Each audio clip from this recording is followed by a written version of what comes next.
بعض التيارات الإسلامية اللي حتى زي ما حضرتك بتقولي كده وزي ما فهمت من كلام الدكتور معانا ان هي يعني لا تسمن كثيرا ولا تقدر كثيرا دور الموسيقى والفن ودور الحضارة المصرية عموما بشكل عام. ايه رأي حضرتك النهارده في تعيين وزير ينتمي لجماعات إسلامية قامت بآخر عملية إرهابية في الأقصر عام 97 وضاح ضحيتها 58 بريء، انسان بريء ملوش اي ذنب غير ان هو جه حب يجي الاقصر يقضي كام يوم عشان مفتون بالثقافه المصريه والحضاره المصريه فاتقتلوا يعني في موقف محزن ومخزي جدا. ايه راي حضرتك في تعيين هذا الوزير؟ والنهارده ده برضو هربطه بخبر تاني الرقم 16 وهو ان نقيب المرشدين السياحيين بيقول انخفاض نسبة السياحة النهاردة 6% بعد يوم واحد من تولي هذا المحافظ.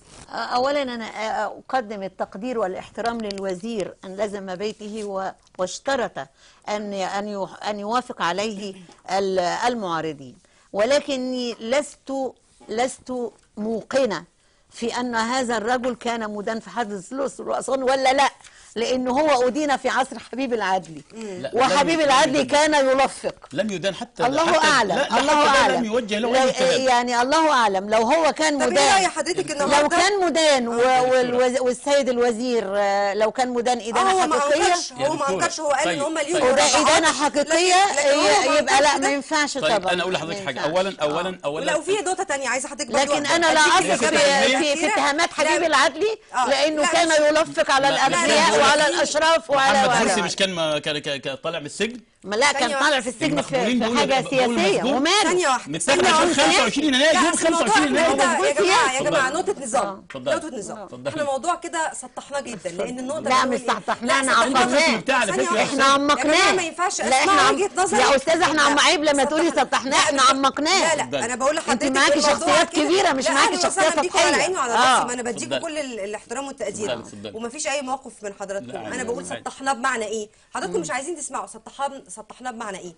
ان من نقطه النقاش النهارده هو كان بينتمي لتيارات اسلاميه ارهابيه ولا لا، حتى على الرغم هي النقطه تاثيرها على قطاع السياحه. النهارده 6% بعد يوم واحد و6 شركات سياحه عالميه بتضع مصر على قائمه الدول الممنوعه من السفر. طب ازاي هتقدري في ظل اللي بيحصل ده؟ الدكتوره اجاوب على الكلام ده؟ اتفضل. اولا انا جاي من 3 اسابيع كنت في الاقصر واسوان. قعدت اسبوعين في الاقصر واسوان، وقبل الثوره تقريبا ب3 سنين كنت في الاقصر. الاقصر ما كانش فيه مكان تقفي فيه قبل الثوره. حزنت انا رحت 3 مرات في خلال ال6 شهور دول.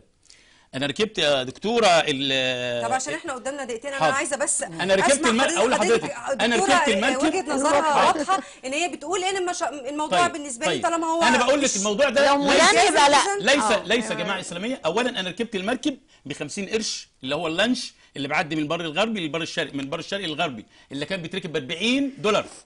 بينادوا كده العمال بتوع اللانشات بيحملوا 10 تنفار الواحد ب0.5 جنيه بعد ما كان بياخد $50. خلي بالك حضرتك السبب ايه؟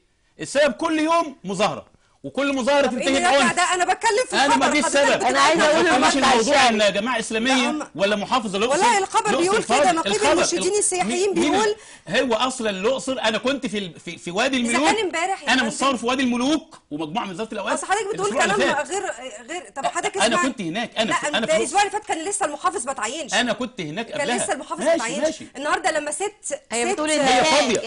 هي فاضيه اصلا. هتمنع يا استاذه هي فاضيه اصلا. الناس اللي بتيجي من هناك هي تيجي مصر. ده مش معناه بس عشان نتكلم في ما ندافعش عن ما انا بقول لك السبب ايه. النهارده في حد عليه مشكله عليه شبهه. لو هو مدان ادانه حقيقيه ليست ملفقه عليه يبقى لا يجب ان يعين على السياحه. اقسم بالله لها علاقه بيه ولا بالجماعه الاسلاميه. العلاقه بان كل يوم بقى لنا 3 شهور 30/6 النهايه 30/6 نهايه السياحه. الاجانب غرف السياحه بتجتمع وبتقول الاجنبي اللي عايز يجي. احنا عندنا مشكله في السياحه وانتوا خلقتوا لنا مشكله اكبر. يا استاذه الاجنبي اللي شايف كل يوم في نار. السياحه هتدخل لنا هيجي ازاي؟ هيجي ازاي؟ دخل. طب هيجي ازاي؟ طب ما قولي لاخواننا اللي كل يوم بيرموا مولوتوف المولوتوف كل اللي جمعه دخل بيرمي ده في مولوتوف. الاجنبي بيبقى بيشوف المولوتوف والنار والاكل خلط والحرق أوراق. والاعلام اللي شغال عايزة أقول 30 6 نهايه المقطع الحكم الشرعي. الاسلامي طيب، عمره ما ماشي، هيجي. احنا قدامنا اذا دقيقة. مالهاش دقيقة علاقه واحدة. لا بجماعه اسلاميه ولا بغيره. يعني حضرتك أدي مع حاجة. بقاء والحاجة حضرتك ده مع بقاء المحافظ ده حتى لو أثر وكيل اول على وزاره السياحة الاسكان. المصرية، لا مش صح؟ هيأثر، طب ماليش ما هو علاقه. بيأثر أهو. التأثير وهو الاستقرار. نفسه بيقول التأثير ان انا اعمل عملي وانت حضرتك تأدي عملك والجماعه جبهه يعني الخراب يعني يأدوا عملهم نخاطب ازاي؟ طب هو نفسه ونستنى قال على الرئيس يشتغل مدته الرئيس اللي لازم لن ياخد يزحزح فرصته. عنها باي اللي شكل دخل من الرئيس في الاشكال. المحافظ. ما هو الدوشه اللي حضرتك غلاها دي. لا هو دلوقتي بيقولوا هم هتخاطب مش ازاي؟ عايزين استقرار. هترغم شركات السياحه ان هي تجيب سياحها في مكان هم بيقولوا احنا مش هنقدر اعملي لي نجيبهم في استقرار مكان يا تم أستاذة. قتل ناس ابرياء فيه ولغايه اعملي لي دلوقتي استقرار. سويسرا اولا بتبعت الاسلاميين هم اللي بوكيهات عندهم ورد قول النبي صلى الله عليه وسلم لما يقول ترحيم على ارواحها زوال السماوات والارض اهون عند الله من اراق الدم بغير حق. اراق طب الدم امال حضرتك مش بتدافع مسلم عن- ولا مسيحي ولا يهودي. دول ما لهمش دعوه. دول كانوا ايام ما كان في ظلم كانوا بيدافعوا عن الوحي. لو كلهم عملوا يا مراجعات من دكتور سنين. لو هو ما هيأثر عادش. على السياحة لو هيأثر. لا ازاي؟ ليس طالما اللي بيدافع عن هيأثر على الإسلامية السياحه يا حتى لو دكتور بيأثر على اللي السياحة. هيأثر على السياحه المولوتوف طيب والمولوتوف وملابس الجيش اللي هقول بتتصيد بس الحتة لإخواننا. الشرط صغننة. بس كده. بس في دقيقه عشان في دقيقة الهوا بالظبط بيقولوا لي واحد. خلص اتفضل. اتفضل. قعدت احلل وواسي واضرب ولائي وهلل الشعر وهل. ده قعدت احلل وواسي واضرب ولائي وهلل وهل لحد فاهم مجازي والعدل قادر يوازي وميزان العدالة اختل وكلب الحراسة مرازي بيتصنط يمنتج يدبلج ويصنع عوالم وورق ويهرب ويرجع يطل. انا اللي تعبت مقالت وحبت مطالت وصالت وجالت ومش لاقي حل. انا الغلط. لا فاضل نص دقيقه بس انا عايزه انتهي بزي النهايه لأن حلوه. انا حسيت ان انت مش بتتكلمي على الدكتوره النهايه حلوه. الاستاذه زينب، حسيت ان بتتكلمي على على مصر. مصر. على أنا اللي مصر. تعبت على مصر. وما خدتش خلينا مصر اللي عايزين نكمل. يضيعوها. ودفعت نص دقيقة. نص دقيقة يا أستاذة رانيا. بلادها. القفله حلوه قوي. القفله طب خساره. اتفضلي، اخر جمله. انا اللي تعبت مقالت وحبت مطالت وصالت وجالت ومش لاقيه حل. انا الغلط والصح. غلطت جايز وغلطت جايز واتخدعت لكني حاربت الغلط هزمته وحاربته تاني وتاني وقتلته والصبر مني كل. انا ويا ويلي من انا ومن كل الانا ويا ريتني ما كنت انا تايهه ما بين القصص والعسس. تايهه ما بين القصص والعسس وبلادنا اللي مرمي على ارضها جثث وحلم العروبه انتكس تايه ما بين الفتن وتخبيط الحلل والعطن وتايه على جسر دول الوطن ما بين الخلل والزلل. اتغبن واتركن في الطل وكل ما تطيب الجروح ننجرح على سفوح موت الضمير والعطب والخلل والغل. ويا ريتني ما كنت انا ولا كانت الدنيا جابتني وقسيت عليا بغل. جميل جميل يا استاذه زينب، اشكر تشريف حضرتك لينا شكرا جزيلا.